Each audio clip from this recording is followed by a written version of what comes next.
Hoy vamos a estar hablando sobre carne versus espíritu. ¿Amén? Carne versus espíritu. Y seguimos con la trilogía de nuestro hermano José. ¿Ven? Nuestro hermano José.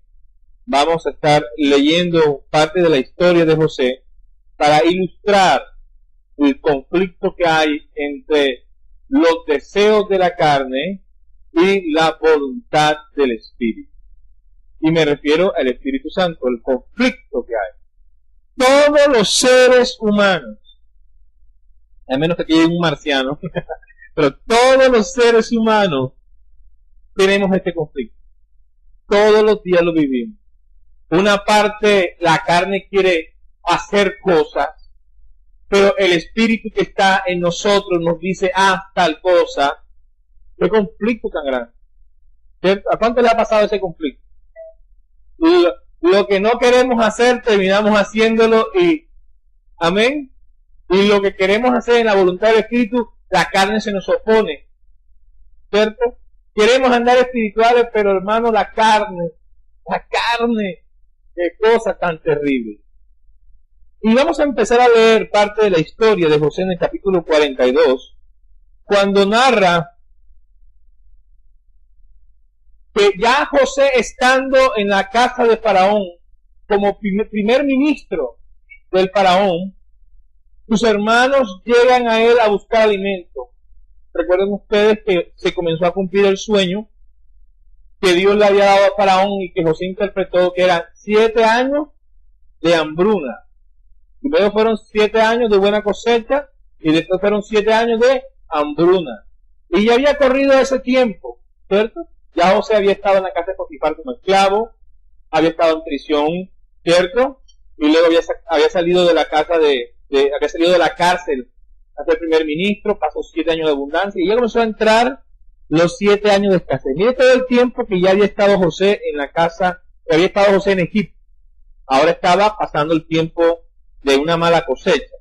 Y dice el versículo 12, pero José les dijo, no, para ver la región indefensa del país habéis venido. Resulta que ellos ya estaban al frente de José. José ya sabía quiénes eran sus hermanos. Y cuando ellos expresaron su deseo solo de comprar grano para ir a alimentar a sus familias, José se inventa una intriga. Y la intriga que se inventa José es que los acusa de ser espías. No, ustedes son espías, ustedes vienen a ver cómo era el país, ver sus fortalezas, sus debilidades, quieren invadirnos, quieren hacernos daño. José sabía que sus hermanos eran pastores de ovejas y que de espías no tenían nada, pero él se inventó este asunto del espionaje. Tenía en su corazón toda una trama. Y pensaba él que iba a poder transmitirle toda la angustia que él pasó cuando sus hermanos lo vendieron y cuando sus hermanos lo echaron a las manos de los madianitas y a su vez a la casa de Potifar y fue esclavo. Él estaba dispuesto ya. Y la trama así nos los indica. Miren bien. Tus siervos, versículo 13, tus siervos somos 2 hermanos, respondieron. Hijo de un hombre de la tierra de Canaán, el menor está hoy con su padre y el otro está desaparecido. Esa historia la conocía José. José sabía quiénes eran ellos, quién era su padre, y sabían que el desaparecido era él. Sin embargo, él seguía instando que eran espías, ¿cierto? Y les colocó una prueba. Puso preso a uno de sus hermanos, llamado Simeón, y les dijo, vayan y tráiganme al menor Benjamín a ver si es verdad lo que ustedes me dicen. En esto seréis probados, versículo 15. Por la vida del faraón que no saldréis de aquí hasta que vuestro hermano menor venga. Enviad a uno de vosotros para que traiga a vuestro hermano, y vosotros quedad presos. Vuestras palabras serán probadas si hay verdad en vosotros, y si no, por la vida del faraón que sois espías. Y los metió presos a todos durante 3 días. ¿Qué había en el corazón de José? ¿Qué había en sus pensamientos? Que inventó el asunto del espionaje y llegó y los metió presos a todos. Hermano, cuando te meten presos por un delito, una de las cosas más espantosas que eso de la tierra es que tú veas preso. y estaban siendo acusados de un delito que no era cierto, de espionaje, y estuvieron presos todo el día. Imagínense esos hombres, cada día que amanecía, primer día, segundo día, tercer día, pensando, ay Dios mío, miren lo que le hicimos a nuestro hermano, estamos pagando el precio. Cuando él nos rogaba por su vida, no tuvimos compasión de él, y José los estaba escuchando. José podía entender lo que ellos decían. Había un traductor también que le ayudaba. Podía saber la angustia que estaba, y él sabía que estaban pasando angustia, pero no hacía nada por mejorar la angustia de sus hermanos. Pareciera que estuviera en cierta forma cómodo con la situación que estaban pasando sus hermanos, por la tribulación de estar preso, por la tribulación de estar bajo una autoridad que no tenían ellos cómo defenderse.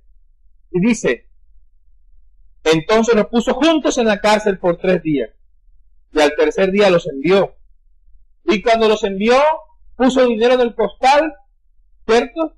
Y envió en el trigo del costal, envió el dinero que ellos tenían. Había un profundo dilema en el corazón de José. Y el dilema era, ¿me doy a mostrar como el hermano desaparecido? Que no era desaparecido, ellos sabían que lo habían vendido como esclavo. ¿O me vengo de ellos ahora que tengo el poder? ¿Ah? ¿Era justo ante los ojos de la gente que él se vengara? Sí. Lo vendieron como esclavo, sufrió, estuvo preso injustamente. Ahora llegan estos y se les puso en bandeja de plata. ¡Ay! Ahora tengo el poder. Y lo metió preso. Hay un dilema, ¿cierto? Por una parte él quería mostrarse como su hermano. Por fin los encontré. Estamos la familia junta. Y por otro lado, estos hombres malvados, bellacos, mira lo que el mal que me hicieron. Quiero que paguen por sus delitos. ¿Procuraba justicia o procuraba venganza? ¿Procuraba justicia o procuraba venganza? Sus sentimientos lo estaban dominando. Muchas veces usted se va a ver envuelto en situaciones como esta. ¿Ejerzo como cristiano? ¿Ejerzo el amor, la compasión y la bondad? ¿O ejerzo la fuerza y la justicia y no me dejo de nadie? Porque es que no tengo que dejarme lastimar por ninguno. Porque me tengo que dejar gritar. Porque tengo que dejar ultrajarme. Porque tengo que dejar que violen mis derechos. Ahora tengo el control, puedo vengarme. ¿Cuánto le ha pasado así? Puedo decir, puedo defenderme. O tengo que perdonar, tengo que pasar por alto, tengo que amarlo, tengo que buscar la forma de estar en paz con él. ¿Qué hago? ¿Qué dilema este de la carne? ¿Ah? Es un dilema que pasamos todos los días. Pero algo estaba pasando en el corazón de José que no estaba muy claro. Cuando leemos esta parte, esa idea de un José misericordioso y bueno como que no está muy clara, ¿verdad? ¿Ah? Los metió presos, los acusó, eso es una mentira, porque no eran espías.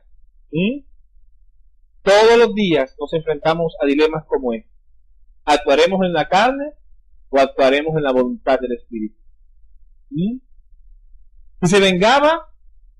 Si José se vengaba, estaba demostrando que no había aprendido absolutamente nada en la escuela del Señor. Entonces Dios lo pasó por semejante situación.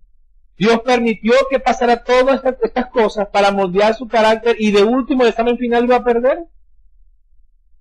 Es como ser estudiante todo el año y de pronto al final del examen final, perdónenme la redundancia, lo pierdas.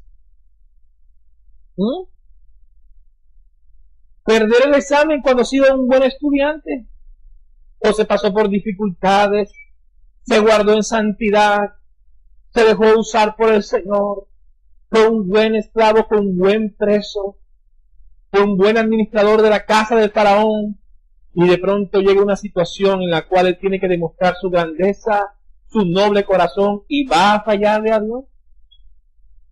Todos nosotros, en un momento dado de nuestra vida, tendremos que pasar un examen de esto. ¿Hemos aprendido misericordia? ¿Habremos aprendido compasión? ¿O la carne va a fluir y vamos a vengarnos y vamos a echar para atrás y vamos a negar la fe? Algo que tengo claro yo, hermano, es que nunca más seré lo que antes fui. Nunca más lo será. No tienes que retroceder, no tienes que convertirte a ellos, que ellos se conviertan a ti. No tienes que vengarte, no tienes que tener ese corazón lujurioso, no tienes que tener un corazón vengativo, no tienes que tener esas pasiones desenfrenadas, no tienes por qué ser como ellos. Si eres como ellos, habrás perdido todo tu tiempo en el trato del Señor. Cuida tu testimonio, cuida lo que has ganado en Cristo Jesús, no retrocedas, no te vengas por un plato de lenteja. No dejes que tu problema de carácter ahora, en vez de enterrarlo definitivamente, cobren vida. En un momento de debilidad, ¿cuántas personas no pierden lo que tienen por un momento de debilidad? En un momento en el cual la carne se les aflora y dicen cosas y hacen cosas que luego les cuesta caro.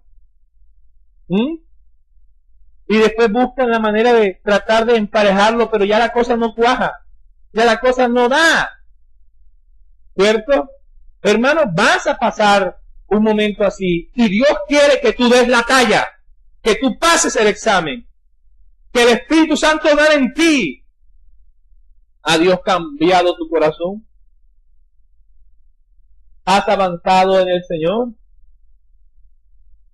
Si has avanzado en el Señor, no solamente con tus cánticos y tus adoraciones y tus expresiones religiosas suficientes, tienes que demostrarlo en el trato con tu prójimo todos los días de tu vida. Tienes que demostrarlo cuando tratas a tus padres, a tus hijos, cómo tratas a tus vecinos, cómo tratas a los que están a tu alrededor, cómo tratas a tus enemigos, a tus adversarios, a los que te señalan, a los que se han burlado de ti, a los que te han hecho daño, a los que te han defraudado, a los que te han lastimado. Así vas a demostrar si tú has aprendido del Señor todo este tiempo. ¿Alguien puede decir amén? José continuó su trama, versículo 43, en el capítulo 43, versículo 30.